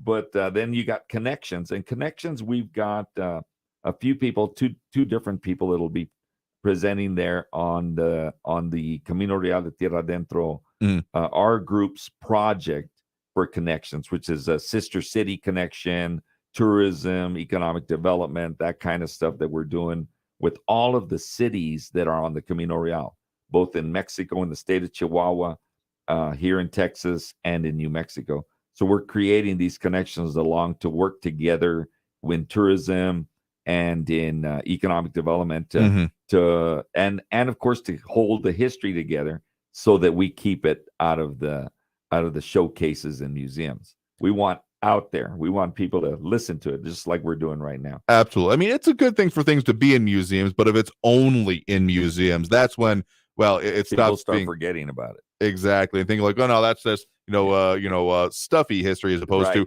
literally living, which we're talking about. Again, this is living history. That's why, why, of course, gastronomy. Why fascinating to talk about that there, because that's very living. Yeah, what we're doing there is we're bringing in Karen Santamaria. She's an expert on presenting the gastronomy part of it, bringing it together, making it work together. And what she'll do is they'll cook. They'll actually have a live cooking area where they'll actually cook something from the area. We have the honorary consul of Spain, Martha Vera, will be the guest chef for her, and I wonder what they're gonna cook, but it'll be something on that. And then she talks about the gastronomy and how it works along the Camino, all the way from Mexico City through the tribes into New Mexico. So again, that's what's coming up here with that upcoming history symposium. Again, April 1598. Birth of the American Southwest, happening this month, April 30th. Again, people can find out all the information, culturalheritagesociety.com. Click on events. You'll see the poster as we've had it up here. Again, we'll just pop it up again real quick. Now, it'll be, I don't know if you don't mind me saying it, but it'll be in San Elizario there at the Pistoleros Cantina and Grill Event Center that they have in the back, the old Adobe Horseshoe. And we'll have it in the back there. And it's free to the public. Yes. This is a free event. And again, that's 1500 Main Street. Very good mention of it there. But even if you can't go out there, I mean, there's going to be a lot to do and things going on there. But you'll also do a pretty good job at making sure you put this out online as well, right? It'll be online, Facebook Live. It'll be on YouTube Live. And it'll be on GoToWebinars. And then we'll record it, and it'll be on our YouTube channel, which is CHS TV. So again, I mean, the beauty of that kind of thing that we appreciate here, the idea of instant archive here. So those are just some of those details, but we got to take that next break right now. And coming out of this next break, we'll talk more about, as we were mentioning it during the break, the subsequent history of La Toma, and then all of everything that flows from it, the missions, the mission trail, and all that settlement and colonization that happened to points north of here. So we'll talk more about that. We will take a phone call or two as well if people want to do so. May have someone on the line here right now. If you're calling in the middle of a segment, you might get put on hold for a minute. But if you want to do so, that number to call is 915-544-5876, 915-544-KTSM. M1 EP Management Corporation is proud to sponsor the El Paso History Show. If you're tired of the ups and downs of the stock market, invest in real estate. M1 EP manages apartments in El Paso and helps investors buy, hold, and sell property. See the website, m1ep.com. M1ep.com. To learn more about the many benefits and long-term appreciation of investing in real estate, call 915-592-4549. 915-592-4549. El Paso History TV is now available for free on YouTube.com. Take a look at recent ABC 7 news reports by Bernie Sargent on El Paso History TV about Waco tanks, the Franklin Mountains, Concordia Cemetery, and more. The YouTube channel also has more than 100 videos about El Paso history with lectures, documentaries, and various history clips. Go to youtube.com/El Paso History TV and find out how Texas history begins in El Paso. We all hear the radio ads about the IRS. They tell you to be afraid, to be scared, and they try to frighten you into calling. But I'm not here to do that. Tax Relief Advocates is different. TRA is here to tell you that if you owe money to the IRS, whether it's $5,000, $50,000, or $500,000, we have a solution. It doesn't matter if you're sitting in your car at work or with your kids. No matter where you are, call now. 800-505-6516. Don't lose hope. TRA can eliminate or reduce what you owe to the IRS, and there is zero risk to you. If we can't reduce your tax debt, then you pay nothing. Our passion is taxes and helping individuals fix their IRS problems. We have a 5-star rating on Google and Yelp, and an A+ rating with the Better Business Bureau. Tax Relief Advocates, real solutions for real people. You don't need to be afraid of the IRS any longer. End your tax nightmare today and call 800-505-6516. Again, that's 800-505-6516. Or you can visit us online at TRA.com. I'm Larry Gelwicks, the Getaway Guru. Join me on the Travel Show every Sunday evening at 7 p.m. We talk all things travel, favorite places, how to travel more and pay less, secret hideaways, discount airline tickets and cruises, and the best travel deals on the planet. It's the Travel Show every Sunday evening, 7 p.m., right here on News Radio 690 KTSM. And I'll tell you where to go and how to get there. It can be dangerously easy to steal your identity during tax season because so much sensitive info is all together. Before we start the annual meeting of Sean's personal info, has anyone seen Social Security number? Not me. Nope. Nuh-uh. Oh no, he's been stolen. LifeLock by Norton makes it easy to help protect yourself. If you become a victim, we'll work to fix it. No one can monitor all transactions, but you can save up to 25% off your first year with promo code NEWS at LifeLock.com. Identity theft protection starts here. Prescription products require an online physician consultation and are only available if the physician determines a prescription is appropriate. Subscription required. See website for full details and important safety information. Full refund of price paid available for first 60-day supply. ED can be tough on a relationship, but through HIMS, you can contact a medical provider online and, if appropriate, get prescription medication to treat ED affordably. HIMS offers the same active ingredient as Viagra, but costs 90% less. That's right, 90% less. And they have a 60-day money-back guarantee. Get a free online consultation at forhims.com/joy. forhims.com/joy. El Paso's News Radio 690 KTSM.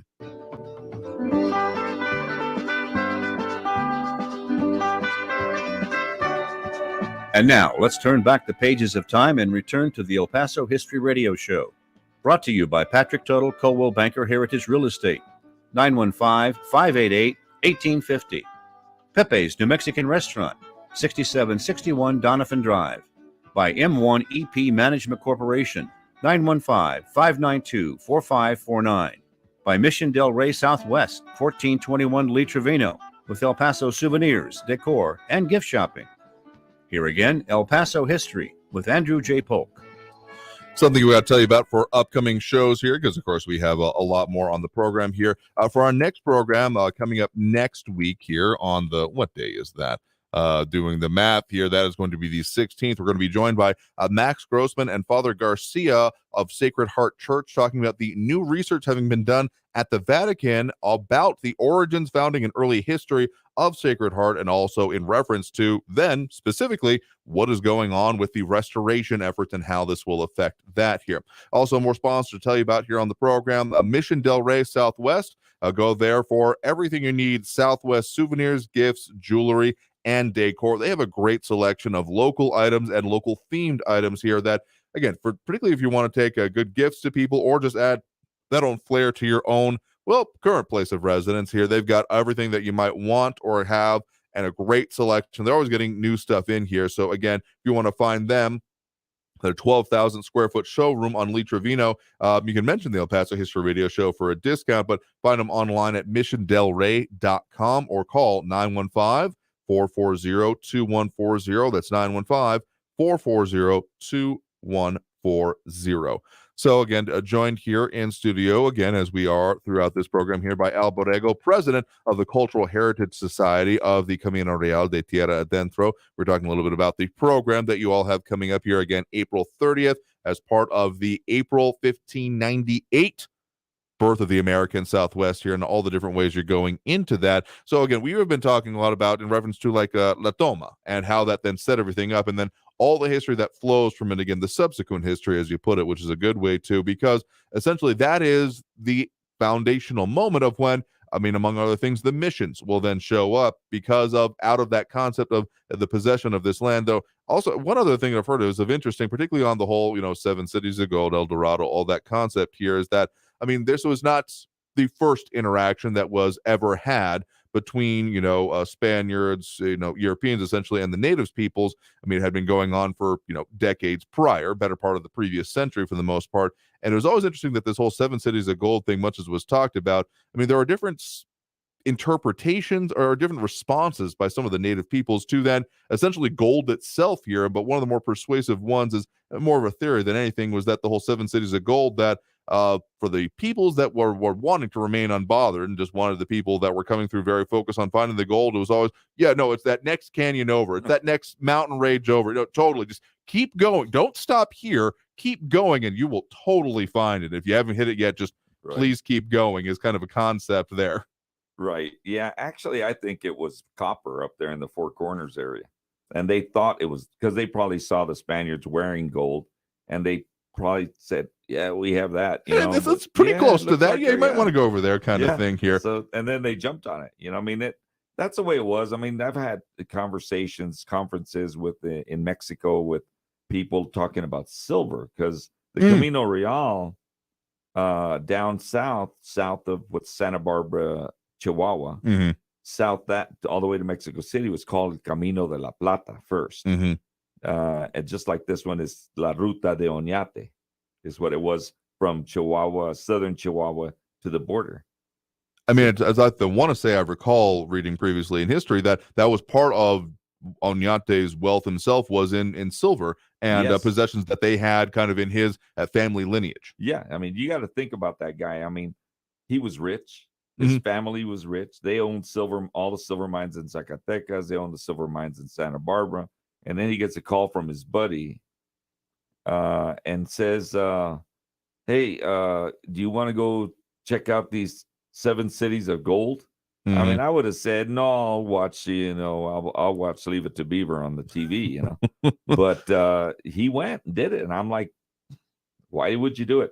But I had a conversation with one of the state directors for the National Institute in Mexico, and one of the guys from Aguascalientes one day, and he was going off on the Spaniards and said, yeah, well, because we mentioned Camino de la Plata, he goes, yeah, well, that's what it was called because the Spaniards took all the gold and the silver. Then so much silver went through that road. That's why it was called, because they took all the silver from the mines. And finally, when he got done, I asked him, I said, so who was mining the silver before the Spaniards?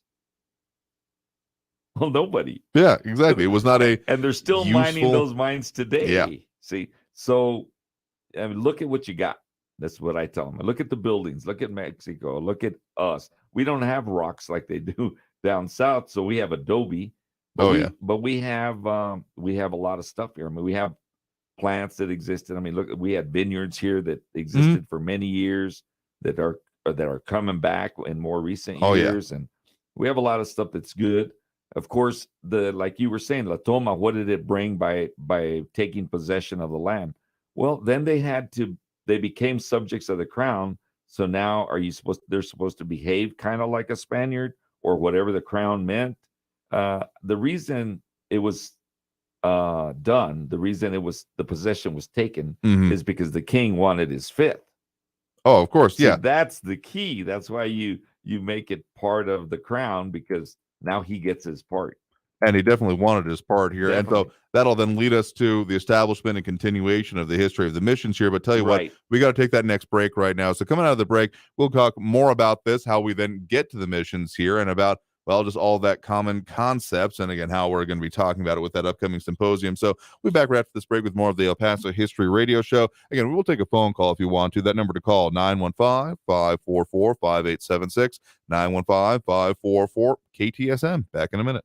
Pepe's New Mexican Restaurant and Cantina serves the old Griggs Mexican food recipes perfect in a right new there into the location mission. at 6761 Donovan Drive. Enjoy great New Mexican food with cold beer and the Juan and only margarita from the Cantina. The managers and cooks from the original Griggs restaurant serve tacos, combination plates, and sopapillas. Get the best Mexican food in the valley at Pepe's New Mexican Restaurant and Cantina, 6761 Donovan, near Loop 375. Call 877-2152. Many retired El Paso area homeowners don't know where to begin when it comes to downsizing and selling their home. Patrick Tuttle and his Legacy Home team follow a proven process to help retired homeowners sell faster and for more money. Call Patrick Tuttle at 915-588-1850 today and get your home sold faster and for more money. That's Patrick Tuttle at 915-588-1850. Call him today. One-on-One with Susan Eisen. I was born in El Paso, and this is our city.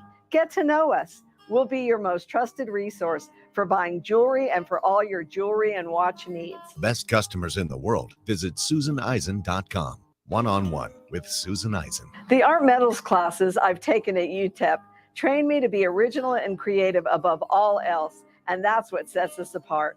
When it comes to creative jewelry design, visit SusanEisen.com. The True Crime Podcast, What Happened to Sandy Beale, investigates the alarming death of a young woman who dreamed of a career in law enforcement. Journalist Melissa Jeltsin untangles the mystery at the heart of the investigation, revealing a troubling pattern by officials close to the case. I didn't take any of their crap because I could tell that they were hiding something. Listen to What Happened to Sandy Beale on the iHeartRadio app or wherever you get your podcasts. Hey, El Paso, this is Ivan Ochoa, General Manager from Sunland Park Chrysler Dodge Jeep Ram Fiat. We've extended Ram truck months and deals are even bigger and better with 0% interest, more for your trade, huge savings, and a huge selection of new and certified pre-owned vehicles with more arriving daily. Buy now and get huge savings during Ram Truck Month at Sunland Park Chrysler Dodge Jeep Ram Fiat. Save thousands in interest with 0 APR for 72 months on the all-new 2022 Jeep Wagoneer, full-size SUV with third-row seating. 2022 Ram trucks with 0 APR for 72 months. 0 down, 0 payments for 90 days. Upside down on your trade? We want it. Even if you owe thousands more than it's worth, we've partnered with even more aggressive lenders with great rates and terms for good credit, or even if your credit is less than perfect. All military personnel and all first responders receive an additional discount. Thank you for your service. Sunland Park Chrysler Dodge Jeep Ram Fiat, where buying your truck is fun. At I-10 at Sunland Park Drive or online at sunlandparkdodge.com. Estamos en tu esquina, El Paso, El Paso Strong. Excludes factory rebate at dealer discount plus DTNL. 0 APRs, $13.89 per thousand finance. On select vehicles with approved credit. Offers not combined. So the dream was to build your very own law practice. Be your own boss, call all the shots. But have things like billing, HR, timekeeping, and all the other management stuff turned your dream into a nightmare? Take charge of your practice with Lexicon. We're the intersection of practice management software and legal support services for your firm. You'll get more billable and livable hours back. Lexicon marks the spot for all your practice management needs. Visit lexiconservices.com/intersection to get the whole story or schedule a demo. Are we about to see the end of the dollar? On March 9th, Biden signed an executive order for digital money piggybacking off Senate Bill 3571, the Digital Dollar Banking for All Act. The media says it's the ultimate financial censorship tool and a tool for government surveillance of citizens and control over their financial transactions. Protect your savings from Democrats. Get Monetary Gold's free protection guide. Call 888-201-7262. 888-201-7262. 888-201-7262. Paid for by Monetary Gold. News Radio 690 KTSM.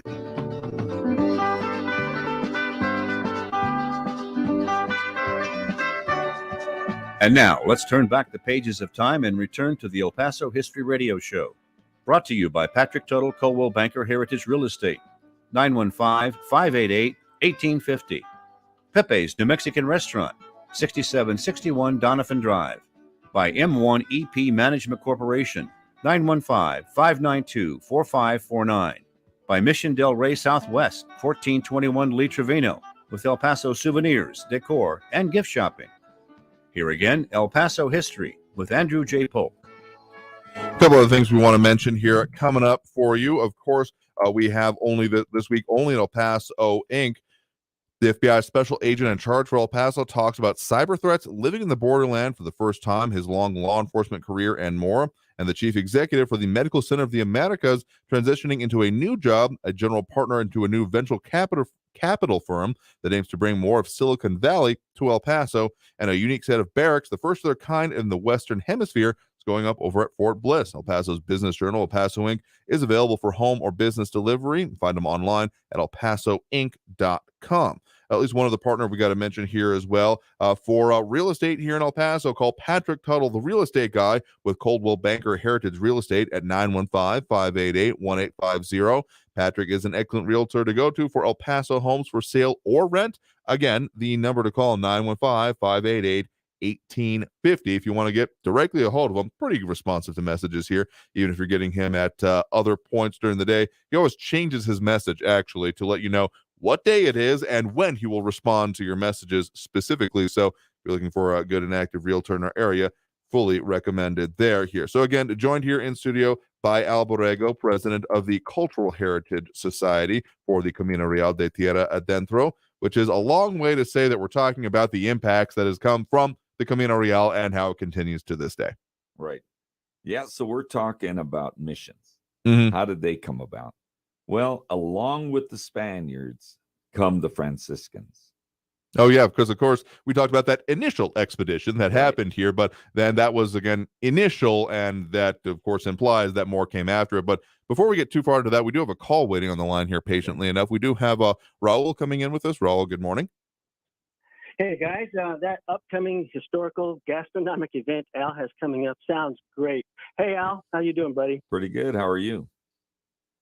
Just fine. Al Borrego, great guy, an incredibly talented man, a former engineer, evolved into an artist. And by the way, his paintings are amazingly beautiful. And then a promoter of the arts, his home, his hometown, and history. Bravo, brother. Thank you. I had the pleasure of meeting Al years ago while we were members of a singles club. And Andrew, another great show. You started out with a bang with that Franklin Mountain lovers and activist, Dr. Eric Kappas and Jim Tolbert. And all of us here, we love history, and history is very much in the news and the culture wars over CRT. And La Toma, the possession of the land for the treasures, as Al was saying, and everybody becoming a subject of the crown, including the slaves, the peones, and everyone under the king and the kings. And the kings thought that they were chosen by God to rule. And like the native slaves that mined the silver in Guanajuato, which I visited recently. And I got to see the Inquisition Museum where they tortured thieves and murderers and adulterers and women and heretics and gays. And as students of European and American and Mexican history, we know that the Spaniards were audacious. They believed that they were racially and theologically superior to the Native Americans, the savages, and Western Europeans were colonialists and imperialists. Goes back to Alexander the Great, the Greeks, then the Romans, then the Portuguese, and the Spaniards, the English, the Dutch, the French. And the Spaniards were Catholics, and they believed that they had God on their side. And they conquered with disease, ships, steel, guns, and gold fever. And there are Americans who criticize what they call wokeism and do not want their kids taught any of the bad of history, only the good of history, only the good men and not the bad men, only the good men who moved humanity forward and not the bad men who did anything for money and power.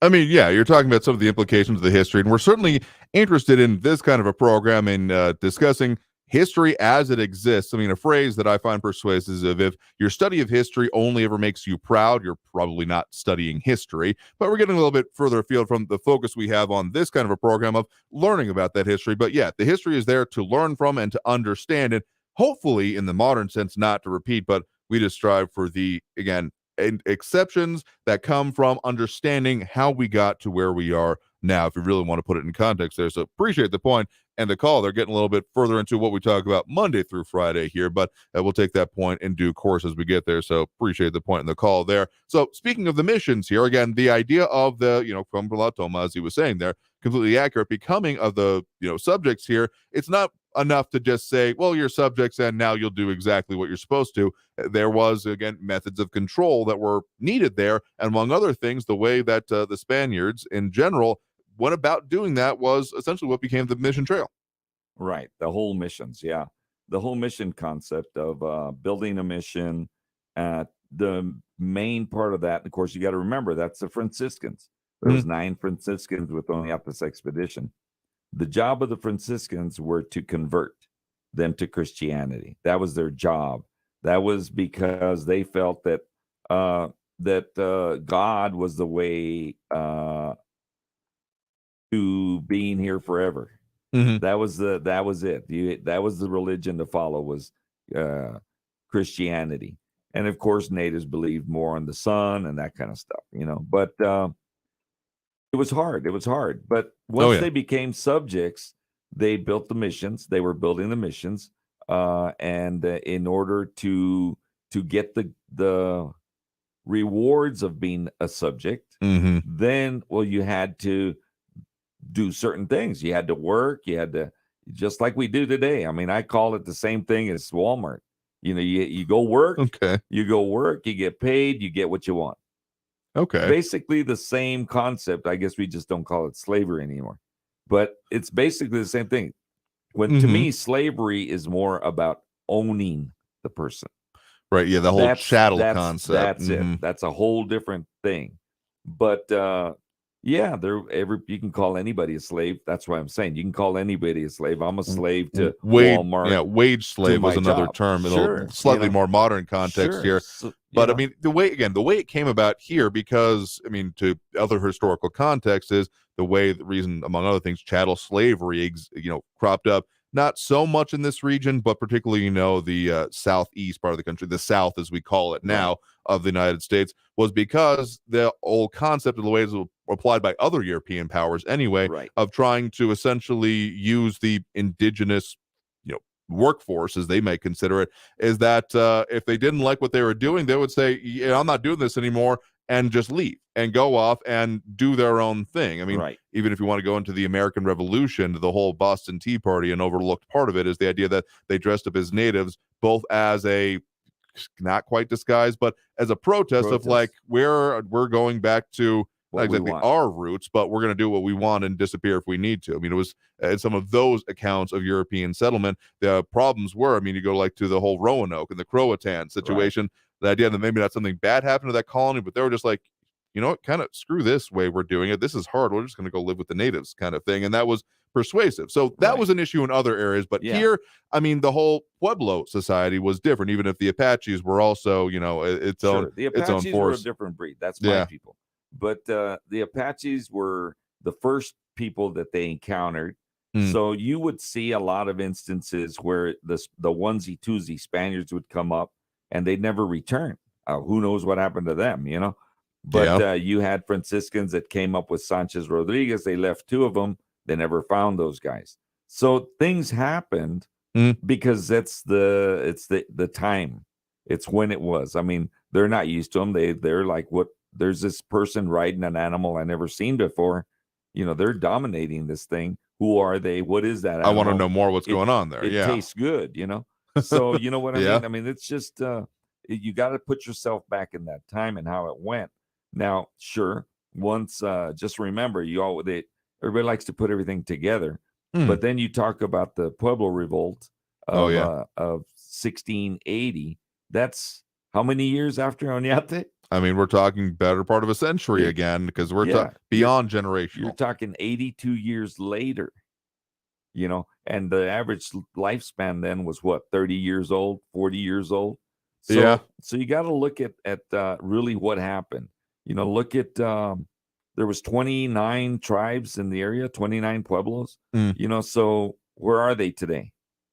Oh, well, they're still there. Yeah, largely where they were in history, So because there was the Wampanoags over there at Plymouth. Where are they today? There are none. Yeah.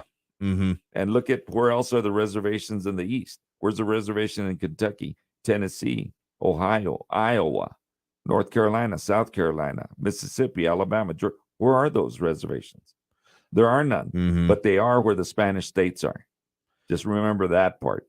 And the Spanish countries. Yeah, no, that's true as well. There. Again, an interesting juxtaposition, but again, we're talking about it I sometimes think about this to get a little bit slightly more modern with it, and the way that we think about, the development of European history. If we even just talked about the same way of, Native history in the same kind of terms as we do European history, it would be it's completely different conception of it. So, and they're saying like, oh yeah, the native peoples were all the same. You wouldn't say that about any other region of the world here. So yeah, the Pueblo peoples were different from the Mississippi peoples, from the Apache peoples, from the East Coast peoples. So painting them all with the same brush just does a disservice both to the current descendants of them and to just our understanding of history on its own here. So the reason that they ended up from La Toma, ended up doing this establishment of the missions here. Again, we have some pictures up here of course, Isleta mission, the famous silver dome there. And of course, one of the chief locations for the current Tigua tribe as it exists. And then of course, the Socorro mission that we got actually a pretty good old picture of as well from on one of the earlier restorations here. And then, of course, we have San Elizario that, yes, for the sticklers out there, was not a mission, but rather a Presidio chapel. But, I mean, still, what does that mean?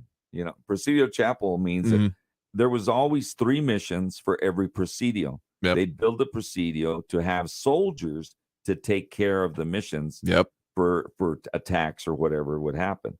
So that's why they built the Presidio. And then you have a chapel for the military who could be any religion.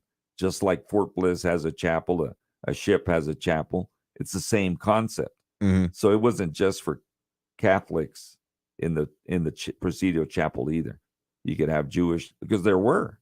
You do whatever you wanted in there. But the missions were very important. The 2 missions you showed are here, of course, on our mission trail. And those missions were built after 1680, after the Pueblo Revolt. Because those Spaniards were thrown out. And I think there was like 180 that came to this area. The rest of them went to Janos, it's now in Mexico.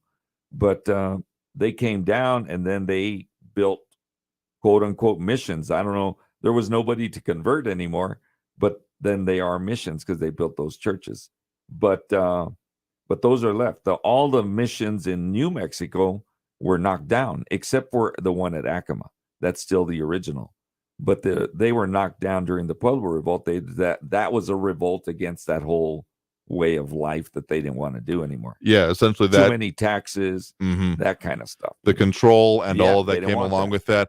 And I mean, there was, of course, violence associated with that, but mostly it was you're not going to be here anymore. You choose what form that takes, and we're going to keep pushing you south. And of course, that leads to the legends and myths that exist in this area, and still, the importance of this region as to the transitional nature from, again, Old Mexico to New Mexico, from that part of the colonization of New Spain to the way that they then had it within, again, the American Southwest, as you put it here. They came, and that, the Spaniards and the forces associated with them to this region kind of regrouped and eventually would have their influence restored over that region. But again, that then essentially we get into, the more modern age and into the U.S. history, and then, New Mexico and Texas history as those states came about here. So this is, again, all the kind of stuff that you talk about, the traditions, all the follow-on when we're talking about the coming up event here. I'll pop that up on screen one more time before we hit that next break here with, again, the Cultural Heritage Society's History Symposium, April 1598, birth of the American Southwest. So tracing all of this, again,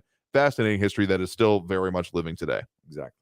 All right. So we got to take that last break here before the end of the program here. So coming out of this, we'll talk more about the event, how people can get involved, and of course, what we got coming up next for you. So stay tuned for more on the El Paso History Radio Show here on News Radio 690 KTSM. M1 EP Management Corporation is proud to sponsor the El Paso History Show. If you're tired of the ups and downs of the stock market, invest in real estate. M1 EP manages apartments in El Paso and helps investors buy, hold, and sell property. See the website, m1ep.com. M1ep.com. To learn more about the many benefits and long-term appreciation of investing in real estate, call 915-592-4549. 915-592-4549. El Paso History TV is now available for free on YouTube.com. Take a look at recent ABC7 news reports by Bernie Sargent on El Paso History TV about Waco tanks, the Franklin Mountains, Concordia Cemetery, and more. The YouTube channel also has more than 100 videos about El Paso history with lectures, documentaries, and various history clips.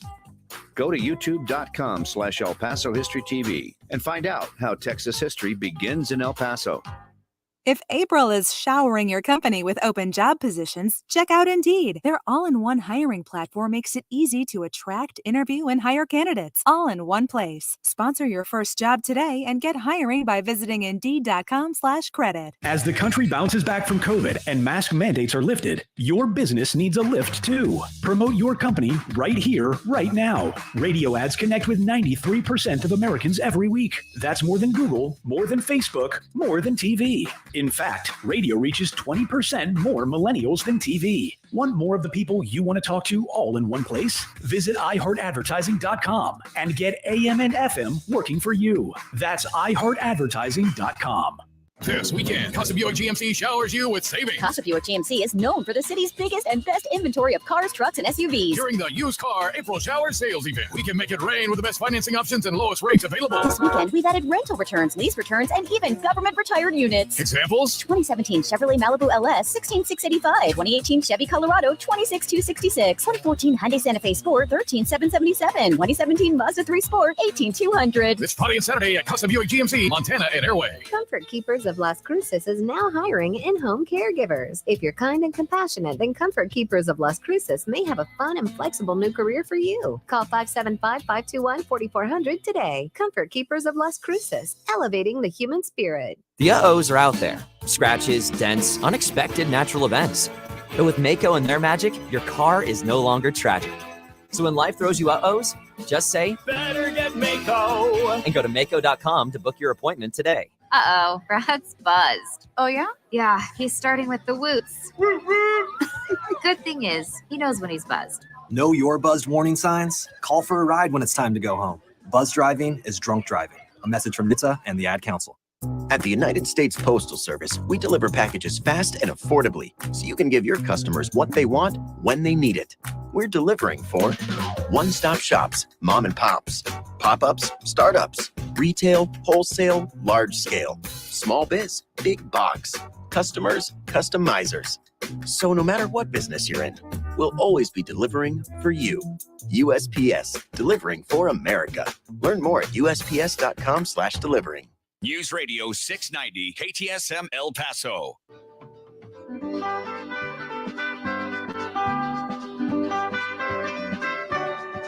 And now, let's turn back the pages of time and return to the El Paso History Radio Show.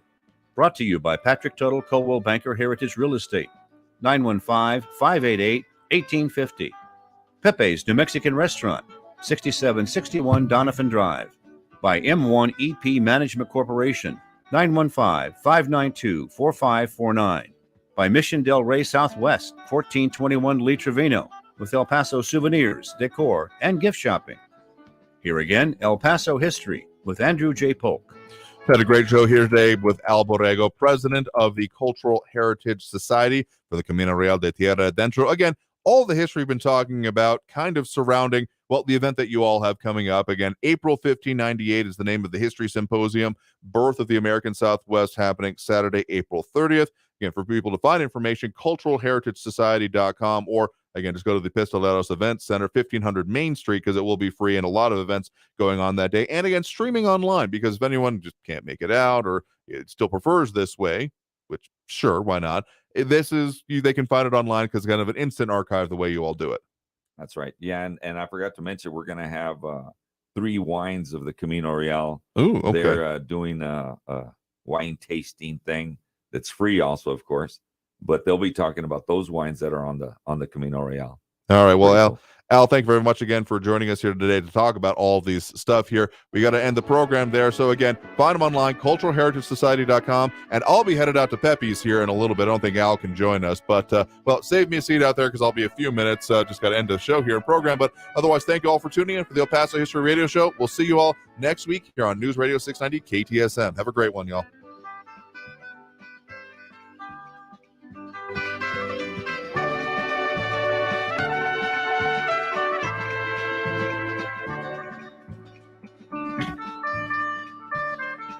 Thank you for listening to the El Paso History Radio Show. We hope you'll join us again next Saturday morning, 10 to noon. And be sure to tell a friend about us. Brought to you by Patrick Tuttle, Coldwell Banker Heritage Real Estate, 915-588-1850. By Pepe's New Mexican Restaurant, home of the one and only margarita. By M1 EP Management Corporation. By Mission Del Rey Southwest, 1421 Lee Trevino, with El Paso souvenirs, decor, and gift shopping. Thank you for joining us from the studios of News Radio 690, KTSM AM El Paso. I'm Larry Gelwicks, the Getaway Guru. Join me on The Travel Show every Sunday evening at 7 p.m. We talk all things travel, favorite places, how to travel more and pay less, secret hideaways, discount airline tickets and cruises, and the best travel deals on the planet. It's The Travel Show every Sunday evening, 7 p.m. right here on News Radio 690 KTSM. And I'll tell you